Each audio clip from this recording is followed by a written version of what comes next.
And the next speaker is Andrew Bloodworth, who, as you know, because you heard him, is at BGS and Science Director for Minerals and Waste. So, Andrew, please come and talk to us. Thanks, Edwin. Hello, and just like to say it's really good to be here and met some very interesting people today. Anyway, and as they say now, for something completely different.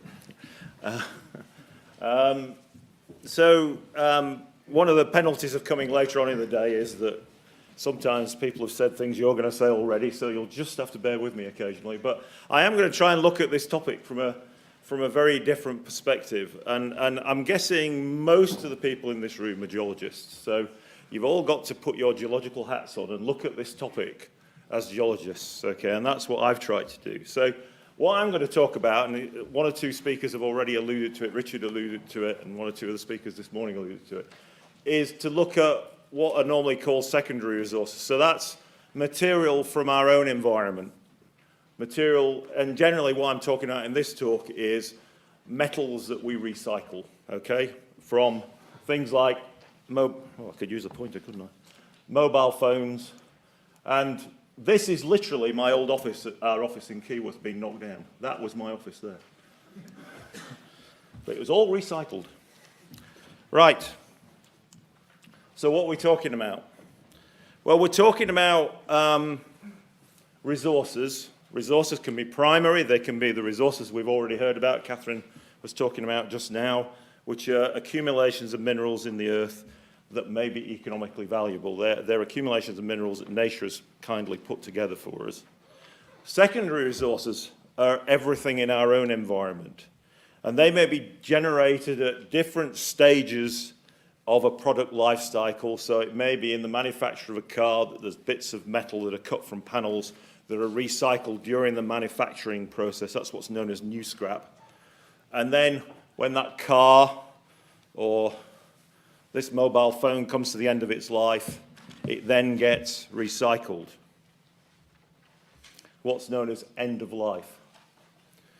But what I want us to do this afternoon is to think about these secondary resources from a sort of geologist point of view. In other words, where are the resources? What are the quantity and quality of the target mineral we're looking for, metal we're looking for?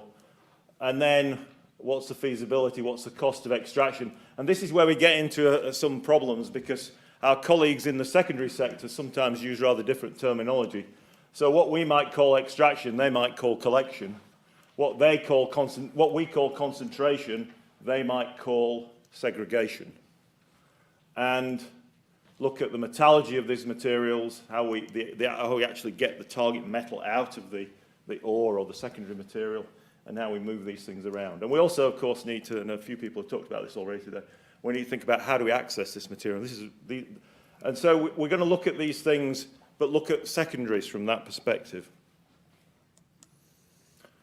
So locating the resource, and again, we've heard already from speakers today, notably Catherine and Richard, talking about how geology is important. So those of us who work in economic geology spend an awful lot of time looking for mineral resources in the Earth's crust.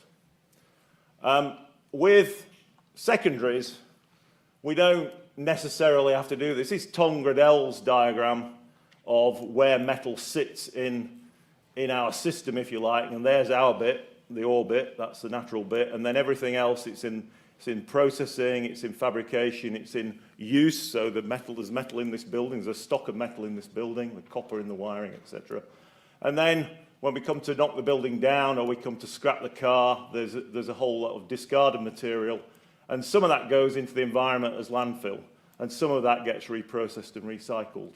And there's another category there which is strategic stocks of critical metals or strategic metals that are sometimes held by governments. It's rather unfashionable practice these days, but it has gone on in the past.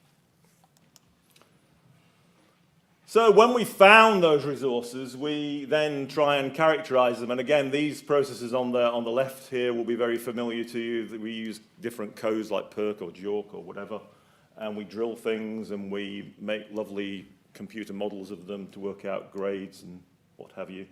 and we can calculate very, very precisely, or as precisely as we can, the reserves and resources that are available to us. And sometimes we do that, we mostly do that on a deposit scale, but we might do that sometimes on a national scale, like the Aussies do. That gets quite a lot more difficult with secondary resources. Characterizing them is very challenging because they're quite, almost by definition, very hard to measure. Various estimates have been done on the global scale. Again, these are diagrams from various European and UN Environment Programme reports about the composition, stocks of copper in the world and what it's in. And most 55% of stocks of copper in the anthropogenic environment are in buildings, for instance. Or the composition of particular streams of waste, like in this case, like electrical waste. So on average, 20% of electrical waste consists of copper. And you can, on a batch-by-batch basis, measure the composition of a particular very tightly controlled batch. But the reality is that if you're working with secondary materials as your resource, you never have a reserve because it's really, really hard to work out what you've got.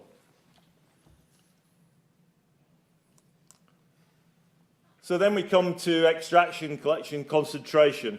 So those of us involved in mining, those of who interact with the mining sector, know now that 21st century mining, 21st century mining, extraction and beneficiation is a very efficient process. We're working large deposits, which we've measured to within an inch of their lives. We know what we're mining, and we can therefore invest enormously in economies of scale. Here's a big ball mill at Escondida in Chile, because we can invest in very large pieces of plant, and we can optimize that plant to process that ore, to beneficiate that ore as cheaply as possible. It's a very, very efficient process which relies principally on a very consistent feedstock. That is absolutely not the case with secondaries. So with secondaries, we're reliant on all sorts of collection processes, including these things, which I'm sure those of us who work in an office environment are very familiar with, these collection bins, or you're reliant on this sort of process. Here's my office again, slightly more knocked down this time. With the operator of the digger literally sorting the metal from the bricks and the concrete. So what you have with secondary resource processing is a very inefficient process, generally, that's very variable in scale, from literally you putting a can in a bin to something like knocking a building down. It's a very dispersed process. It doesn't occur generally in one place. It occurs all over the place. And of course, almost by definition, you have that very, very inconsistent feedstock. It's very, very challenging stuff to deal with, secondary waste, secondary resources. And this diagram was compiled by my colleague Gus Gunn, and shows the sort of efficiencies for, this is for waste electrical equipment. So this is for your old radio, your old TV, your old washing machine. And this is for major metals within that. So this is for steel and copper and zinc, possibly. So what he's done is taken the efficiencies of each process. And the actual recovery, we'll start at the other end of the diagram, the actual recovery process, the metallurgical recovery for those major metals is relatively efficient, 90% efficient. But your efficiency goes down and down as you go closer to where the product is generated. So these things are difficult to separate and source. So that's only 75% efficient. But the biggest challenge is just collecting them in the first place. So we only collect 35% of what we could collect. So if you multiply all those efficiencies up, you're only recycling about 24% of those major metals from that resource. So that's pretty inefficient. So why do we do this? Well, we've already heard about this today. Richard certainly alluded to it quite powerfully in his presentation, that the reason we do this is because if we can get at that metal, then the energy saving compared to metal from primary sources is absolutely enormous. And of course, again, in Richard's presentation, he was talking about the energy costs, but it's also about the energy cost in terms of the cost to the environment, and that because most of that energy at present will be linked very much to carbon. So this is largely, if we're going to improve our utilisation of secondary resources, about this. It's about saving the planet. It's about not putting carbon into the atmosphere because of these huge savings you get in energy.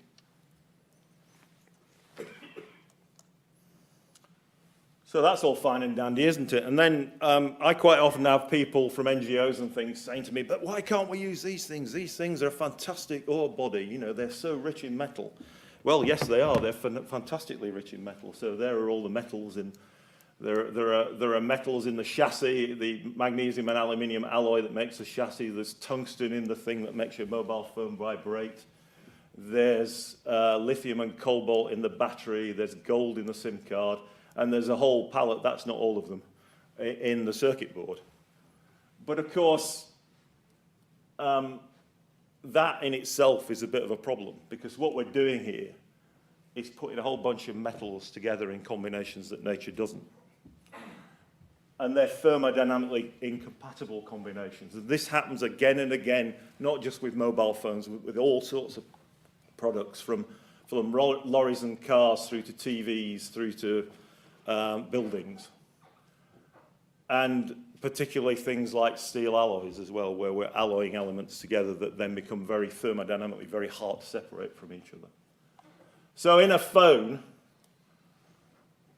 if you send that phone for recycling and it goes to the Yuma smelter in Antwerp, which is the most efficient mobile phone smelter in the world, they recover about 95% of the copper and precious metals in that phone. So they recover the copper and the gold and the palladium and stuff. But that is less than 50% of the total metal content. The rest of it goes into slag. They can't recover it economically. And this is a huge problem. This resonated really strongly with me in the summer. In the summer, Catherine gets field trips to Madagascar. I got a field trip to Brimsdown in North London, to the platinum refinery, which is owned by Johnson Matthey there. And it was one of the most salutary trips I've ever done, because at that refinery and their sister refinery at Royston in Hertfordshire, they're recovering platinum group metals from a whole range of recyclates, principally autocatalysts, but all sorts of other things, all sorts of other catalysts, all sorts of material. And the thing that came across more strongly than anything else was the amount of time and effort they have to put into recovering the platinum group metals from separating them out from these other metals. And it's a colossal effort. I can't tell you how much they put into it. It's huge. And the other thing was the variability of the recyclates they were getting. Every single batch they have to test. And they have to test within an inch of its life, because they're paranoid about certain elements contaminating both their pyrometallurgical and hydrometallurgical processes. And this is this issue here about low grades of metals which are below, not economically recoverable, or they're put into thermodynamically incompatible groupings. And that price, as we all know from our work on natural on primary materials, the price of the metal determines what your cut-off grade is. So what that means is that when you recycle that, not actually that much, only the precious metals and the copper that carries those precious metals out is recovered. This is a really big problem with recycling metal. And this is the Yuma smelter in Belgium, and this is the Hydromet plant 10 miles north of here in the Lee Valley. If you ever get a chance, it's fantastic. Go. It's absolutely brilliant. They're really nice people as well.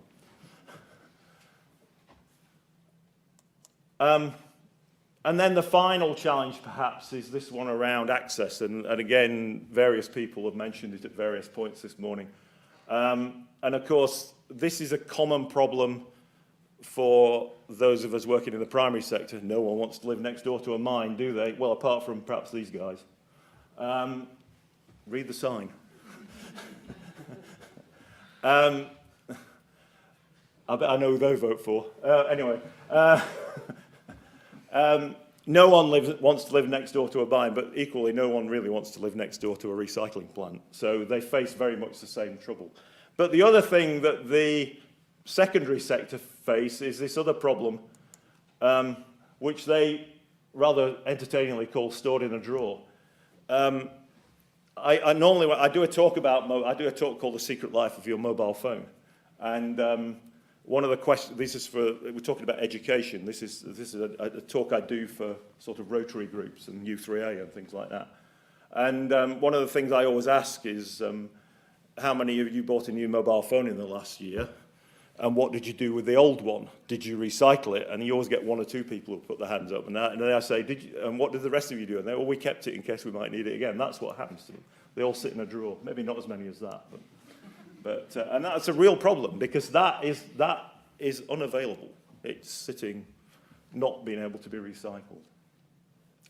And then, of course, we have, again, as someone, I can't remember which one of the speakers this morning alluded to, stocks in use. So there are stocks in use. All this steel and copper that's sitting in the shard is unavailable to us. It's in a building that's been used. So that and however long that building is going to last, that material is unavailable.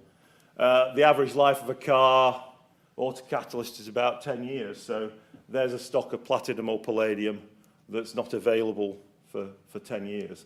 And then you have things with a much shorter product life, so that those guys might just have a product cycle of maybe 1 or 2 months. If it's single-use packaging, then it tends to be just literally days. So access is an issue, stocks in use is an issue. Stocks in use is complicated because we use metals in all sorts of different ways over all sorts of different time cycles.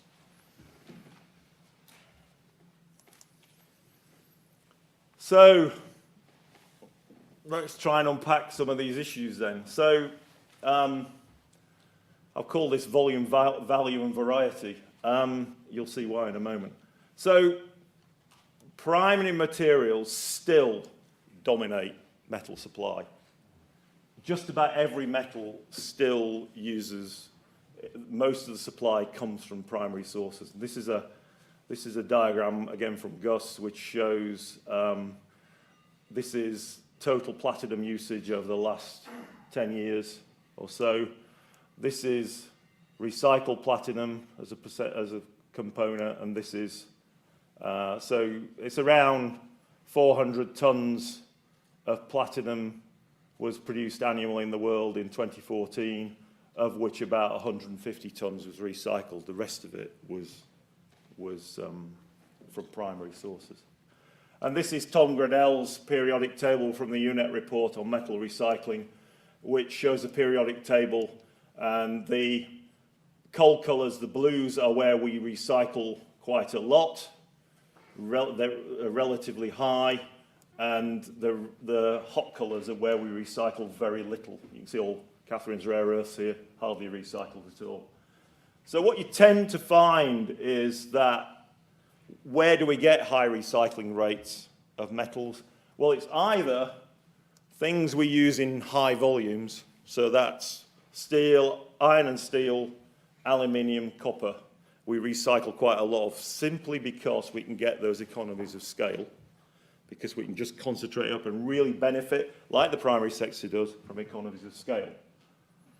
The other group that we recycle, the aforementioned precious metals, like at Brimsdown with platinum, we recycle quite, they're the other group we recycle quite a lot of, so it's the platinum group metals, gold and silver, we recycle quite a lot of, because they've got a high intrinsic value. Like Johnson Matthey, we can afford to put a lot of effort into recycling them. I'm coming to an end. So, as you've heard this morning, we're living in a changing world, and we've got to map all this information onto that. This is St. Peter's Square when Pope John Paul IV died in 2005. This is when Pope Francis was inaugurated in 2013. Just look at the difference there. Everybody's got one, haven't they? Even the pilgrims in St. Peter's. We also have to think about other things, probably much more importantly. These two are the biggies. Population, growth, people who want to live like us in emerging economies, and last but not least, that existential threat to our species, climate change. So that comes back to the imperative to do more recycling. I know recycling won't get us out of the hole, the materials hole. I understand that as well, that while we're on an upward consumption curve, there'll never be enough material for us to recycle. And that's a message we need to give politicians, because most politicians think we could recycle our way out of this problem. We can't. But we do need to do better with recycling because of this issue around energy, because it's much less energy intensive. So my almost final slide. These looming environmental limits that mean that we can't carry on with this linear primary resource paradigm. It's just unsustainable in the long term. But we have 5,000 years of knowledge and experience of working metals from the crust. We need to apply some of that. And I'm constantly astounded by how little interchange there is between these two sectors. It amazes me. So what can we do? How can we help? Well, we can help our colleagues in the secondary sector understand. We know how important concentration processes are to building our ore deposit models or whatever. It's really important we know about that. So they've got to understand those concentration processes. We also increasingly are understanding issues, there's non-geological issues around access. We are really good at measuring the quality and quantity of our resources. Let's pass some of that information on. This industry needs to recognize the importance of extractive metallurgy. They have a very complex, they're very often dealing with complex or refractory ores in inverted commas. There needs to be a lot of innovation in that area. And Richard talked about innovation in processing of ores, the extractive metallurgy of primary ores. We need to apply that thinking to secondary. I know there are a lot of people starting to do this, but I still think there's a lot our industry can teach this industry. And also, again, something that some of the recycling evangelists ignore all the time, which is economics are really, really important. You can't do this unless it pays. That's why we only recycle where we can get big economies of scale or where the metals are very, very valuable. We somehow need to get to those metals in the middle that we're not touching at the moment. So do we need a more holistic, I would suggest we need a more holistic, integrated view of where we get our resources from and how we manage those resources. This is some work we've done with Cambridge University looking at, I'll just throw this up there, just looking at the mass flow of tungsten through the global economy. And you can just see, and actually tungsten is relatively simple, how complicated it is, where material comes from and where it goes to. A lot of these are very dispersive uses of the material. There's some recycling. There's some big beneficiation losses even in the primary sector. This shows very useful quantitative data about where the best interventions might be. And on that note, I'll shut up. Thank you.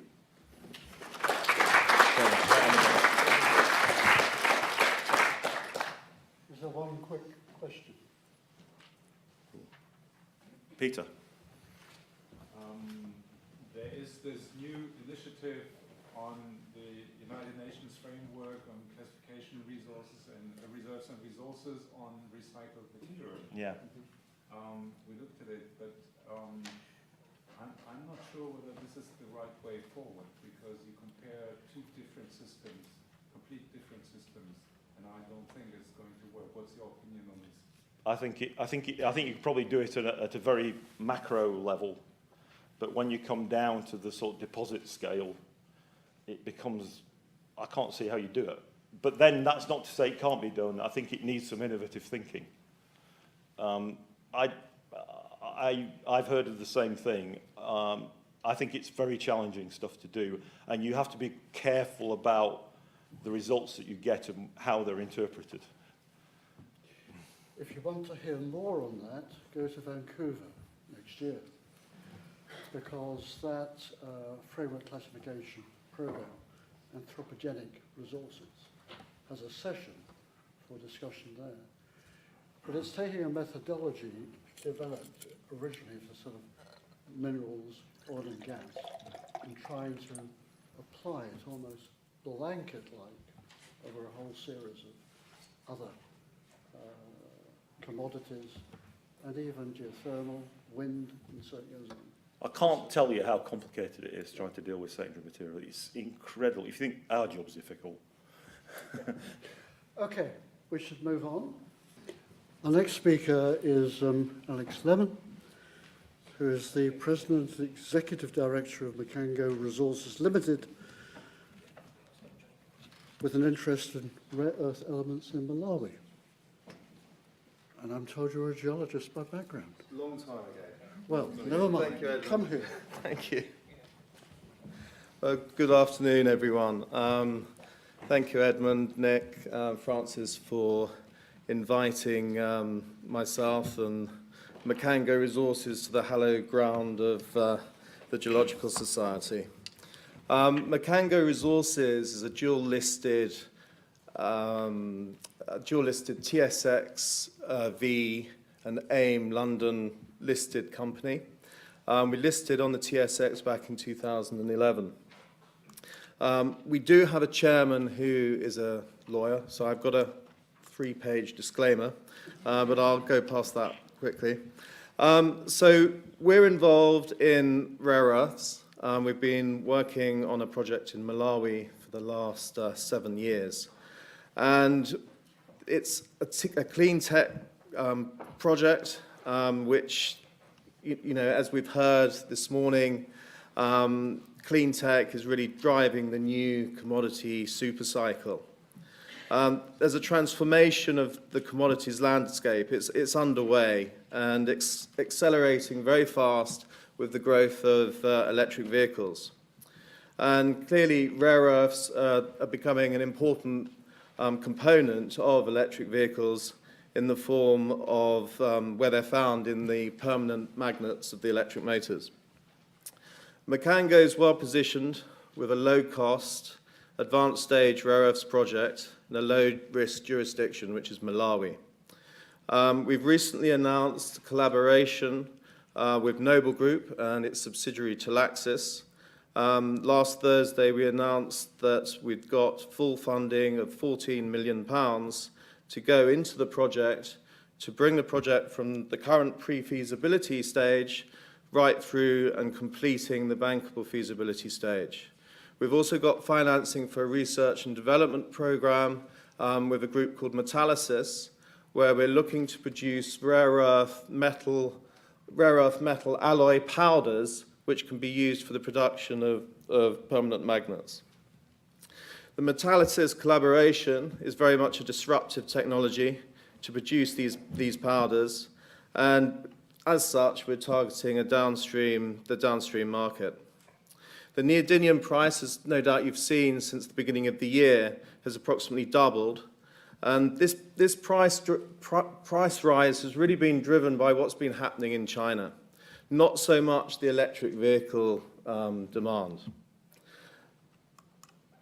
As you can see from the picture of an electric vehicle there, rare earths are used in many motors within electric vehicles. 50% of rare earth demand are geared to clean technologies, not just, 50% of rare earth demand is geared to clean technologies, and that includes hybrid and EV electric vehicles.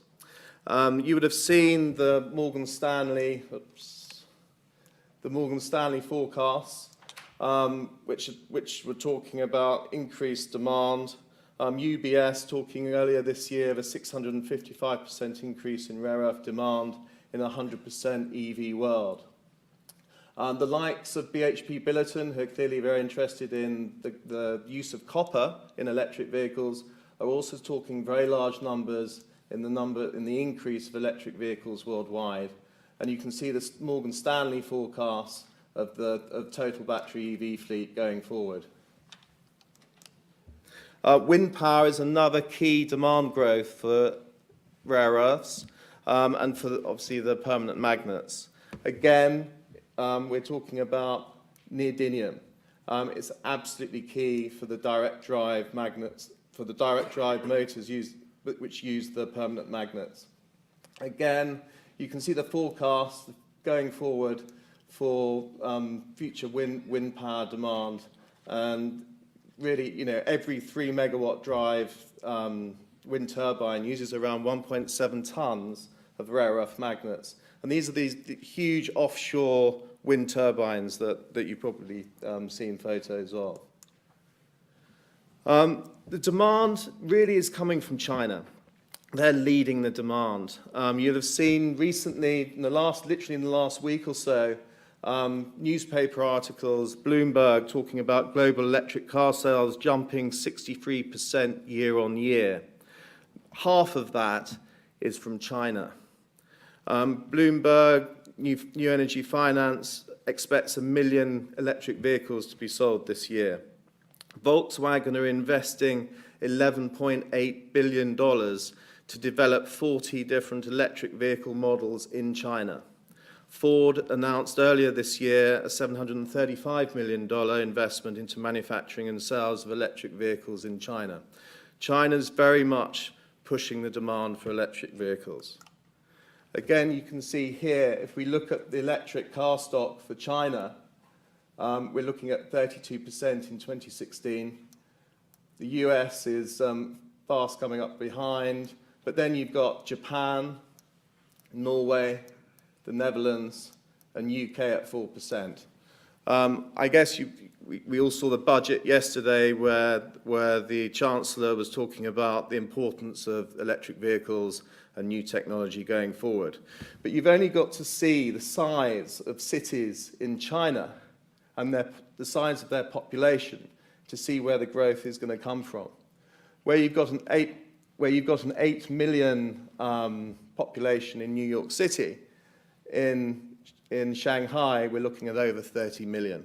And if you look at all of these Chinese cities, most of them are above 20 million when you compare them to the US cities. So you can start to understand why China is such an important nation for the future demand of electric vehicles.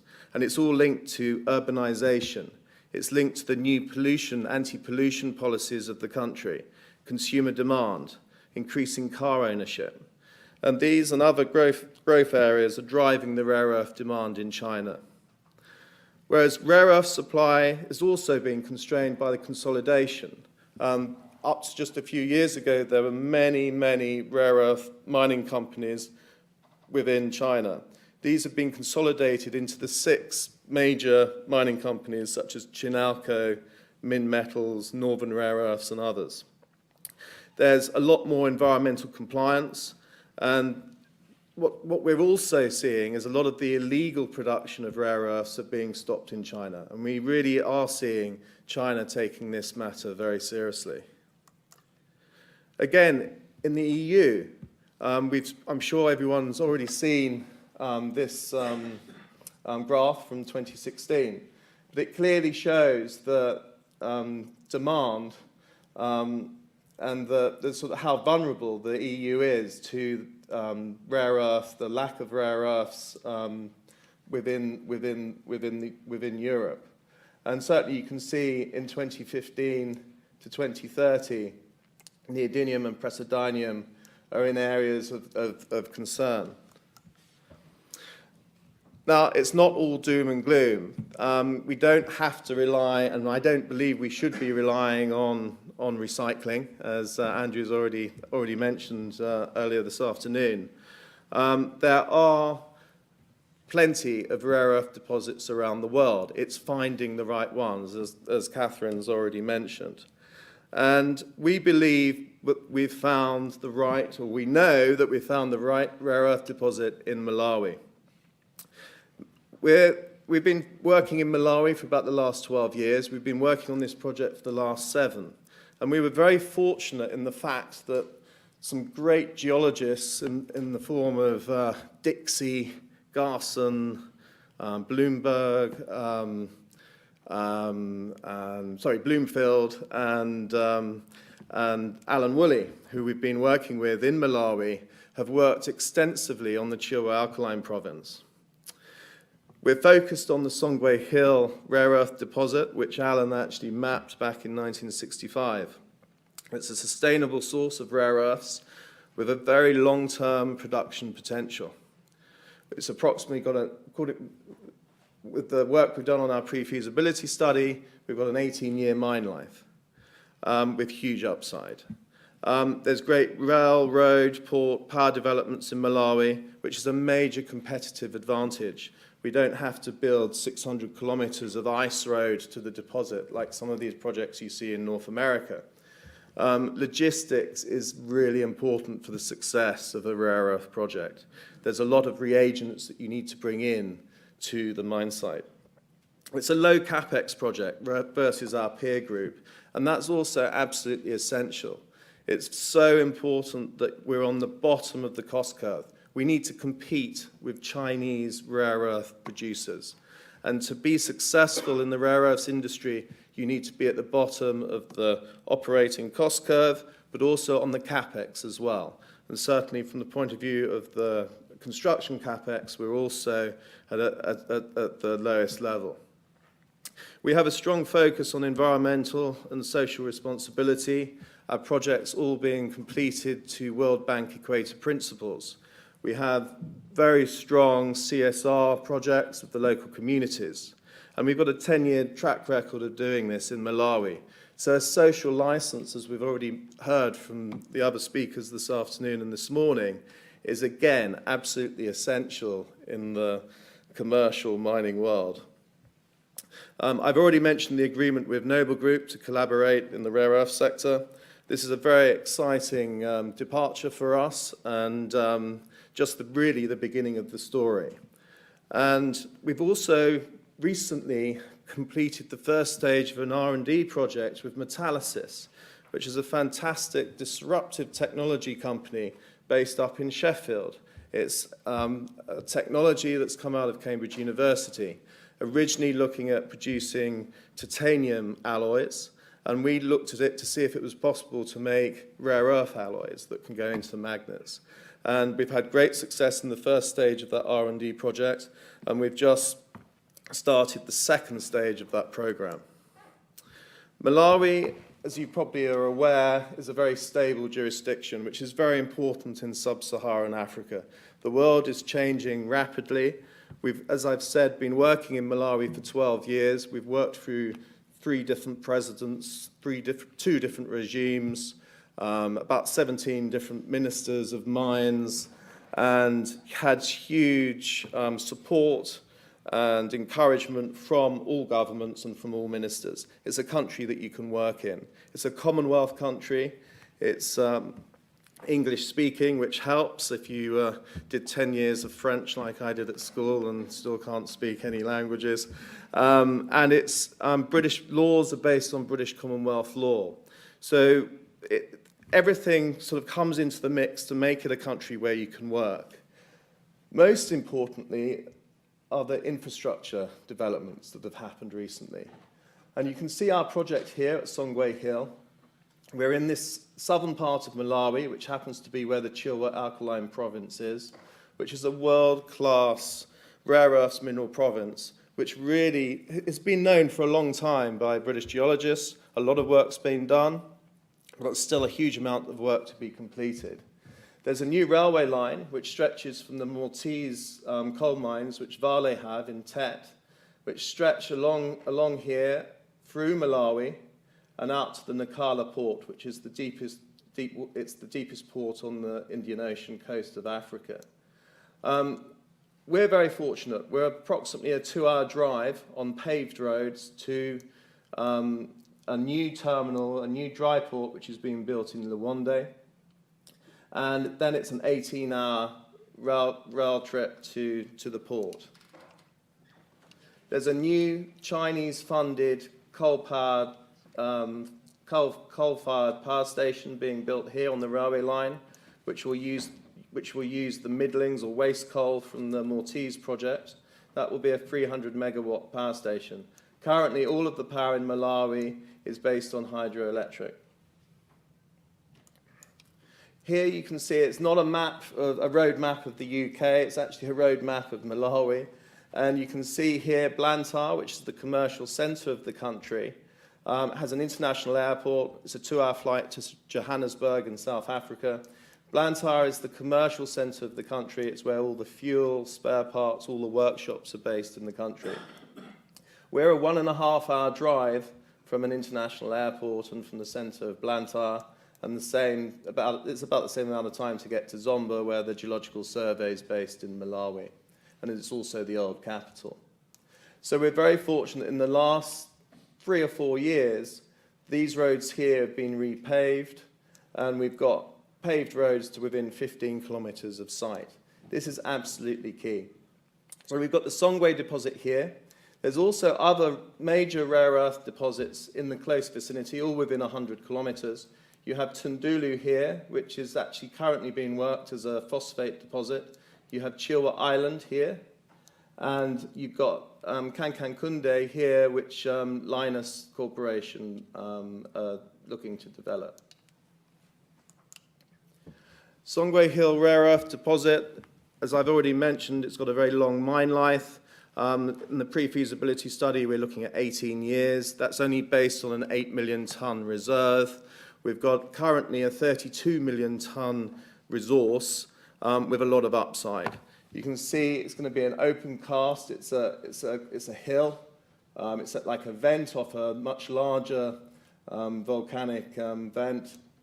And we've got broad zones of mineralization, and the mineralization is fantastic. It's sintracite and apatite. So I will say to Catherine, apatite's actually great for mineralization. We can easily leach out the rare earths from the apatite. And it's actually the apatite which contains the dysprosium and terbium, the heavier rare earths for us, which is quite unusual for a light rare earth deposit. We're looking to produce a high-grade purified chemical concentrate of approximately, we'll be producing about 2,800 tonnes per year of rare earth oxides. During the bankable feasibility study, which we've now got funding for, which we'll be completing in the next 18 months, we're looking to see if we can do partial separation either in country or looking at potential facilities here in the UK. I'll just skip past this. This gives you a quick breakdown of showing the initial production and also the rare earths in the concentrate and the mix. We're very fortunate in the mix that we have, and we're going to be taking out the cerium when we're doing the processing in country. So we'll be producing a concentrate which is enriched in neodymium, praseodymium, dysprosium, terbium. So you can see in green, by value, about 80% of the rare earth basket that we're producing are for the magnet rare earth. So we're very fortunate with regards to that. And every rare earth deposit is different. There's a different mix literally for every rare earth deposit. Upside for exploration. You can see here it's a radiometric map. We're very fortunate when exploring for rare earths. When they're at surface, you often get a fantastic radiometric anomaly from the thorium. And you can see in here, this is where we've drilled to date. The blue line there is where the carbonatite is exposed at surface. We've got very large, sort of 300 by 100 meter swathes of carbonatite at surface. This isn't a narrow vein deposit.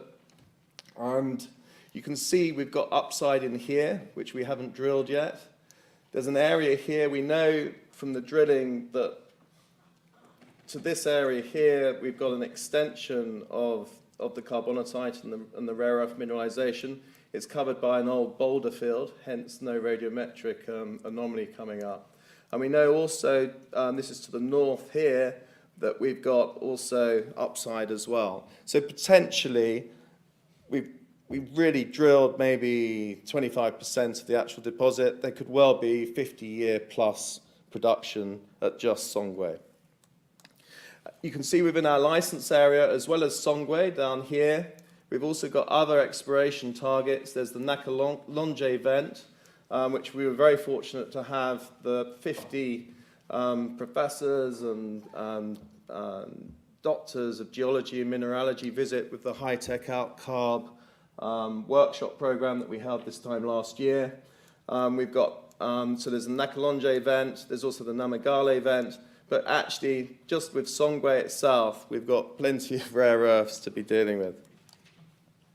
I'll just mention briefly about metallysis. Metallysis, we're focused on producing neodymium, praseodymium magnet alloys for electric vehicles. We're also then going to be looking at the 3D printing applications. So the key for us is initially to be producing a commercial scaled-up product of rare earth alloy powders, which can be sold directly to the magnet producers. And then also to be looking at how we can turn that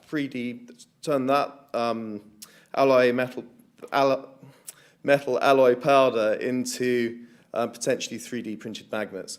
And we're very fortunate in the fact that the powder that the metallysis process produces is very amenable to potentially 3D printing.